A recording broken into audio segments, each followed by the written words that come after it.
Good ഫ്രൈഡേയോടനുബന്ധിച്ച് യേശുവിൻ്റെ ഒരു കീർത്തനം ഞാൻ ആലപിക്കുകയാണ്. ആരാധിച്ചിടാം, കുമ്പിട്ടാരാധിച്ചിടാം,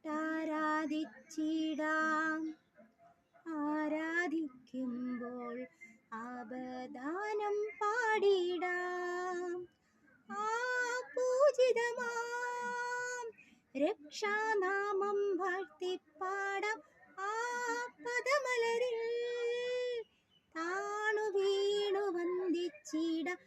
ആത്മനാഥ ഞാൻ നിന്നിൽ ചേരണം, എൻ മനസ്സിൽ നീണാൾ വാഴേണം. ആരാധിച്ചിടാം,